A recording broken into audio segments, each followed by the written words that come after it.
Welcome to Acharya education YouTube channel. ఈరోజు సాహిత్య ప్రక్రియలో భాగంగా నాటిక అనేటువంటి అంశాన్ని గురించి మనం తెలుసుకుందాం. నాటిక అనేటువంటి అంశం మనము నాటకం, నాటిక రెండు పర్యాయ పదాలుగా ఉన్నాయి. కానీ నాటకం అంటే ఎక్కువ సమయంతో కూడుకున్నటువంటిది, ఎక్కువ పాత్రలు ఉన్నటువంటిది. నాటిక అంటే ఆ నాటకం కంటే కాస్త తక్కువగా ఉన్నటువంటిది నాటిక. ఈ నాటిక అనేటువంటి అంశం మనకి ఎడ్జిటి కానీ, లాంగ్వేజ్ పండిట్ కానీ, స్కూల్ అసిస్టెంట్ సంబంధించినటువంటి సాహిత్య ప్రక్రియలో భాగంగా నాటిక అనేటువంటి అంశం ఉంది. అది ఇప్పుడు మనం తెలుసుకుందాం. ఏకాంకిక నాటిక, ప్రహసనము వంటి ప్రక్రియలు పాశ్చాత్య ప్రభావంతో వెలువడ్డాయి. అంటే వెస్టర్న్ కంట్రీస్ ద్వారా ఇవి ఏకాంకిక కానీ, నాటిక కానీ, ప్రహసనం అనేటువంటి ప్రక్రియలు మనకు ఈ వెస్టర్న్ కంట్రీస్ కల్చర్ వల్ల మనకు వచ్చినటువంటి. అయితే ఏకాంకిక అంటే 30 నుంచి 50 నిమిషాల్లో ముగిసే ఒక నాటిక. అంటే సుమారు మనం ఒక పీరియడ్ అంటాం క్లాస్ చెప్పడానికి, అలా ఒక పీరియడ్లో అయిపోయేదాన్ని మనం ఏకాంకిక అని చెప్పచ్చు. తెలుగులో వచ్చిన ప్రహసనాలన్నీ దాదాపు ఏకాంకికలే. మరి ప్రహసనం అనేటువంటిది కూడా ఒక ప్రక్రియ అనేది ఎలాంటిదంటే ఇది దాదాపు ఏకాంకిక సంబంధించినటువంటి. నాటికలో 5-6 రంగాలలో పాటు స్థల కాలాలలో మార్పు కనిపిస్తుంది. మరి ఏకాంకిక సంబంధించిదైతే నాటికలో 5-6 రంగాలతో పాటు స్థల కాలాలతో మార్పు కనిపించేదే నాటిక అని మనం చెప్పుకోవచ్చు. ఇక నాటకం కంటే నాటిక కంటే ఏకాంకిక చిన్నమైనటువంటివి. అంటే మనం ఇప్పుడు నాటకం తెలుసుకుంటలేము, ఏకాంకిక తెలుసుకుంటలేము, మధ్యలో ఉన్నటువంటి నాటికకు సంబంధించినటువంటి అంశం తెలుసుకుంటున్నాం.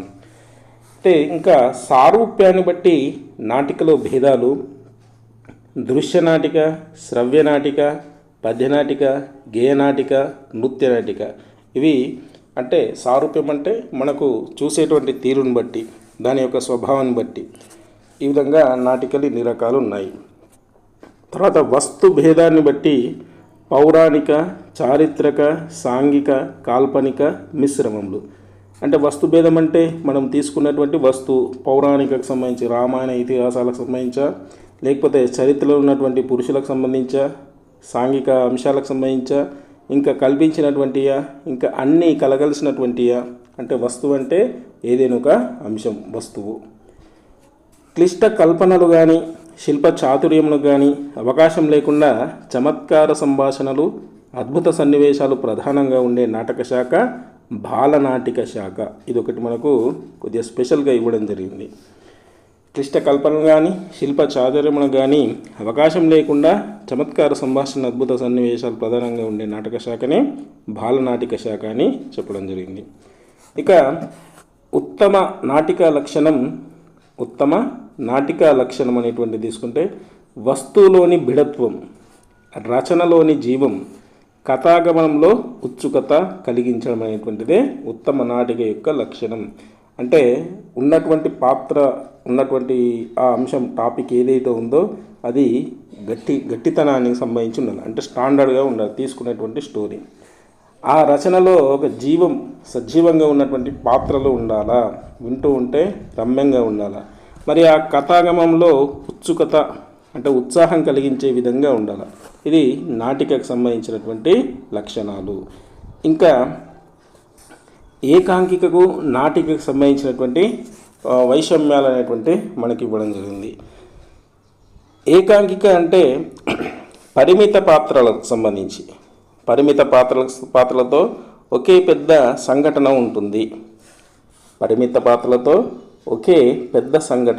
ఉంటుంది. ఏకాంకిక.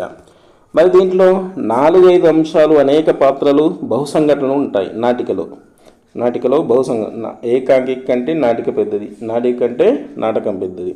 మరి ఇక్కడ ఏకాంకికకు నాటికకు పోలుస్తున్నాం కాబట్టి ఈ విధంగా ఏకాంకిక అంటే నాటిక అనేటువంటిది అంశం పెద్దది.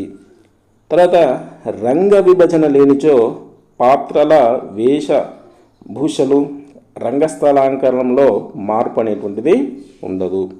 మరి ఇక్కడ వేషభూషాదుల్లో కానీ రంగస్థలాంకరణంలో కానీ మార్పు అనేటువంటిది నాటికలో ఉంటుంది. ఇక్కడ ప్రదర్శనా కాలానికి ఇతివృత్తం జరిగే కాలానికి వ్యత్యాసం ఉండదు.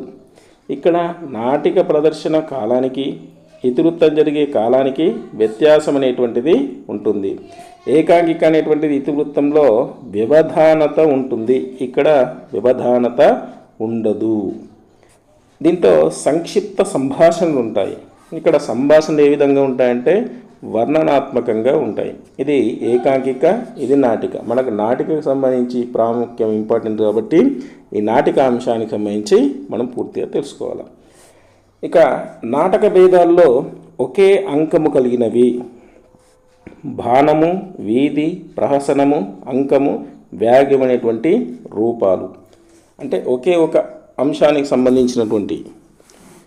తర్వాత అంకమును రంగములుగా విభజించినట్లయినా అది ఏమవుతుంది అంటే నాటిక. అంటే ఏదైనా ఒక అంకాన్ని మనం విభజించుకుంటూ పోతే దాన్ని నాటిక అని చెప్తాము. అంటే నాటక భేదాల్లో ఈ అంశాలు ఉంటాయి కనుక ఆ అంకంలో మనం ఏం చేస్తున్నాం, ఆ రంగములుగా విభజించినట్లయితే అది నాటిక సంబంధించి ఉంటుంది. తర్వాత నాటిక ప్రదర్శన కాల పరిమితి సుమారు గంట అని మనం చెప్పుకున్నాం. ఇంతకుముందే చెప్పుకున్నాం కదా, సుమారు 30 నుంచి 50 నిమిషాల వరకు, సుమారు 1 గంట వరకు ఉంటుంది. ఇక్కడ నాటికకు సంబంధించి ఏకనాయకము, ఏక వస్తువు కలిగి 2 నుండి 5 రంగములు ఉన్నది నాటిక అని చెప్పచ్చు. ఏకనాయకము కలిగి అంటే ఒకటి ఒక పాత్ర, నాయకుడు, హీరో. ఏక వస్తువు కలిగి ఒకే అంశానికి సంబంధించి ఉన్నది. 2 నుంచి 5 రంగములు ఉన్నది అంటే ఆ దాంట్లో ఉన్నటువంటి విషయాలు ఆ 2 నుంచి 5 విషయాలకు సంబంధించి ఉన్నటువంటిది నాటిక అని చెప్పచ్చు. ఏకాంకిక సంస్కృత సాంప్రదాయం నుండి, నాటిక ఆంగ్ల సాంప్రదాయం నుండి స్వీకరించబడినవి అని చెప్పింది కొలకులూరి ఇనాక్. ఇలాంటి ప్రత్యేకమైనటువంటి మనం గుర్తుపెట్టుకోవాలి. ఏకాంకిక అనేటువంటి ఉన్నది సంస్కృత సాంప్రదాయానికి సంబంధించినటువంటిది. అయితే నాటిక అనేటువంటిది ఆంగ్ల సాంప్రదాయం నుండి స్వీకరించబడినవి చెప్పినది కొలకులూరి ఇనాక్ గారు మనకు చెప్పడం జరిగింది. తెలుగులో తొలి స్వతంత్ర ఏకాంకిక మనకు శృంగార కవి సర్వరాయుడు రచించినటువంటి గ్రామ కచేరి. ఎవరు? శృంగార కవి సర్వరాయుడు రచించిన గ్రామ కచేరి అనేటువంటిది తొలి స్వతంత్ర ఏకాంకిక తెలుగులో, అది కూడా.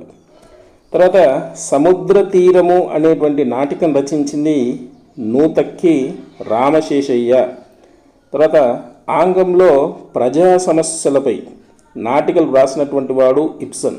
ప్రజా సమస్యలపై నాటికలు రాసినటువంటి వాడు ఇబ్సన్. పివి రాజమన్నారు నాటికా సంకలనాలు.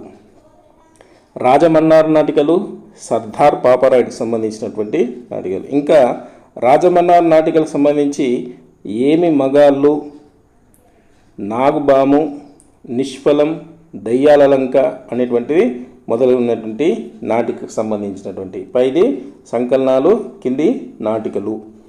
తర్వాత చలం రాసినటువంటి నాటికలు, పౌరాణికాలు, భక్తులచే ద్రౌపది, సత్యవంతుడు అనేటువంటిది నాటికలు ఇవి. తర్వాత పౌరాణిక గాథల్లో పాత్రలకు ఉదాత్తత కల్పించి వ్రాసినటువంటి భానుమతి, నరసింహ అవతారము. తర్వాత సమకాలీన సమస్యలపై ఆడవాళ్ళ ఆకలి, రంగదాసు. తర్వాత సమాజంలోని సంచలనాలపై యముడి ముందు చలం, స్వతంత్రం అనేటువంటి ఇవన్నీ కూడా చలం రాసినటువంటి నాటికలు. పౌరాణికాలకు సంబంధించి భక్తులచే ద్రౌపది, సత్యవంతుడు అనేటువంటి. తర్వాత పౌరాణిక గాథల్లో పాత్రలకు ఉదాత్తత కల్పించినట్టు రాసినవి భానుమతి, నరసింహావతారము. తర్వాత సమకాలీన సమస్యలపై ఆడవాళ్ళ ఆకలి, రంగదాస్ అనేటువంటి. సమాజంలోని సంచాలపై యముడి ముందు చలం, తర్వాత స్వతంత్రం అనేటువంటి నాటికలు రాయడం జరిగింది. తర్వాత మనకు చింతా దీక్షితులకు సంబంధించినటువంటి నాటికల సంపుటి, చింతా దీక్షితులు రాసినటువంటి నాటికల సంపుటి దీక్షితుల నాటకాలు అనేటువంటివి రాశాడు. ఈ దీక్షితుల్లోని నాటకాలలో నాటికలు ఏమున్నాయంటే శ్రీకృష్ణుడు, అహల్య, జటాయువు, రేణుక, శర్మిష్ట, తిరుప్పానల్వారు, కాంచీకుమారి, దసరా దిబ్బ ఇవన్నీ చింతా దీక్షితుల నాటికలకు సంబంధించినటువంటి. ఇవన్నీ నాటికల సంపుటి అని దీక్షితుల నాటకాలని రాయడం జరిగింది. తర్వాత ముద్దు కృష్ణ నాటికలకు సంబంధించి అశోకం, టీ కప్పులో తుఫాను, అపవాదు, అనార్కలి, చాటపెయ్య, ఎత్తుపై ఎత్తు, అనాథ శరణాలయం ఇవి ముద్దు కృష్ణ రాసినటువంటివి. తర్వాత శ్రీపాద సుబ్రహ్మణ్య శాస్త్రి రాసినటువంటి నాటికలకు సంబంధించి తీసుకుంటే కలంపోటు, టీ పార్టీ అనేటువంటి సంకలనాలు రచించడం జరిగింది. కలంపోటులోని నాటికలు, కలంపోటు అనేటువంటి దాంట్లో నాటికలు సంకలనం కదా కలంపోటు అనేటువంటిది, దాంట్లో సంకలనంలో ఉన్నటువంటి నాటికలు ఏమున్నాయంటే టీ పార్టీ, అవిధలతి, వజ్రస్య హృదయం, కొనుక్కున్న మొగడు ఇవి మనకు శ్రీపాద సుబ్రహ్మణ్య శాస్త్రికి సంబంధించినటువంటి సంకలనంలోని ఉన్నటువంటి నాటికలు. తర్వాత మల్లాది వెంకట సూర్యనారాయణ రచించినటువంటి నాటకాలు తీసుకుంటే contract drama, Andhra spirit, Malladi Venkata Suryanarayana రచించినటువంటి మల్లాది వెంకట సూర్యనారాయణ అవధాని నాటిక సంపుటాలు తీసుకుంటే జాతీయ అంతర్జాతీయ నాటికలు, ఆంధ్ర రాష్ట్రం యుద్ధ వాటికలు అనేటువంటి ఇవి నాటికా సంపుటాలు. మల్లాది వారి నాటికల్లో ముఖ్యమైనటువంటి ఏంటంటే భారత యోధులు, నవద్వీపం, జగన్నియంత, ప్రపంచ యుద్ధం, ఖడ్గతిక్కన, బాలచంద్రుడు. తర్వాత పల్నాటి రణధుందుబి, జగజ్యోతి అనేటువంటివి మల్లాది వెంకట సూర్యనారాయణ రాసినటువంటి ముఖ్యమైనటువంటి నాటికలు ఇవి. తర్వాత అప్పుపత్రానికి సంబంధించి అప్పుపత్రం, తెరలోని కురుక్షేత్రం అనే నాటికల రచయిత మల్లాది వెంకటకృష్ణ శర్మ. అప్పుపత్రం ఒకటి, తెరలోని కురుక్షేత్రం అనేటువంటి నాటికల రచయిత. తర్వాత మల్లాది వెంకటకృష్ణ శర్మ గారి ప్రేమ సాగర మధ అనేటువంటి నాటిక, ఇది మల్లాది వెంకటకృష్ణ శర్మ గారు రాసినటువంటిది. దీంట్లో ప్రేమ సాగర మధ అనేటువంటి నాటిక యొక్క ప్రత్యేకత ఏంటంటే దీంట్లో స్త్రీ పాత్ర లేకుండానే ఈ నాటిక రాయడం జరిగింది. తర్వాత నైవేద్యం, పరత్యాగం, ప్రతీకారం, విప్లవం అనేటువంటి నాటికలు మారేమండ రామారావు రచించినటువంటి. తర్వాత బుచ్చిబాబు రచించినటువంటి హాస్యనాటిక దారిన పోయే దానయ్య. బుచ్చిబాబు పాత్ర చిత్రణ ప్రధానమైనటువంటి నాటిక అప్యరక్షిత అనేటువంటిది నాటిక. ప్రధానమైనటువంటి ఆయన రచించినటువంటి నాటిక అప్యరక్షిత. హాస్య నాటికనేమో దారిన పోయే దానయ్య. ఎవరు రచించారు? బుచ్చిబాబు రచించింది.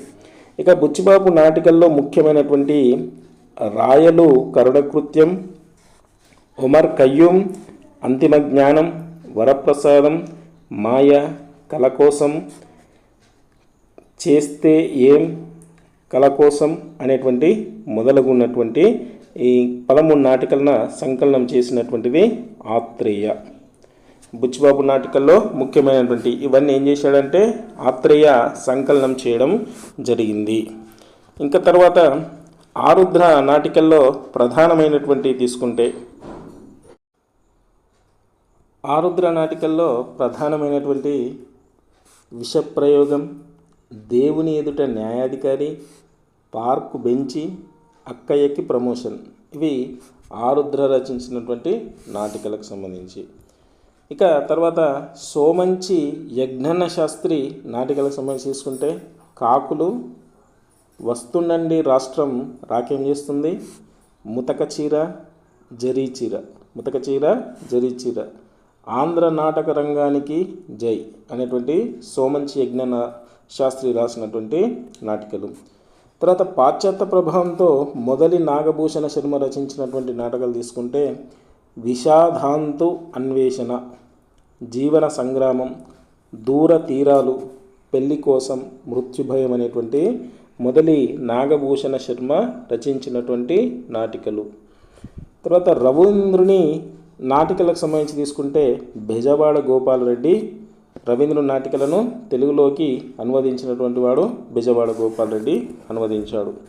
తర్వాత చెప్పుడు మాటలు అనేటువంటి పేరుతో తిరుమల రామచంద్ర ఏ భాషా నాటికలను అనువదించాడంటే కన్నడ పద్మావతి చరణ చారణ చక్రవర్తి అనేటువంటి పద్య గేయ నాటికను రచించినది తల్లావజ్జల శివశంకర శాస్త్రి. అంటే చెప్పుడు మాటలనేటువంటి పేరుతో తిరుమల రామచంద్ర గారు ఏ భాషా నాటికలను అనువదించాడంటే కన్నడ పద్మావతి చారణ చక్రవర్తి అనే పద్యగేయ నాటకాన్ని రచించింది శివశంకర శాస్త్రి. తర్వాత వరపరీక్ష దీక్షిత దుహిత అనే గేయ నాటికలు రచించింది తల్లావజ్జల శివశంకర శాస్త్రి. తర్వాత ఎస్వి జోగారావు గారి నృత్య నాటికల సంపుటి అప్సరస. రేడియో నాటకాల రచయితల్లో అగ్రగణ్యులు బుచ్చిబాబు, శ్రీశ్రీ, కృష్ణశాస్త్రి, పద్మరాజు, ఆరుద్ర, రజనీకాంతరావు, మునిమాణిక్యం, ఘోరాశాస్త్రి. వీళ్ళు రేడియో నాటికల రచయితల్లో అగ్రగణ్యులు. తర్వాత శర్మిష్ఠ, కృష్ణాష్టమి, యమునా విహారి, ఏడాది పొడుగున, గౌతమి, వేణుకుంజం అనే నాటికలను వ్రాసినటువంటి భావకవి దేవులపల్లి కృష్ణశాస్త్రి. ఇవి మనకు నాటికలకు సంబంధించినటువంటి సమగ్రమైనటువంటి సమాచారం. ఇది నాటికకు సంబంధించినటువంటి ప్రక్రియలు.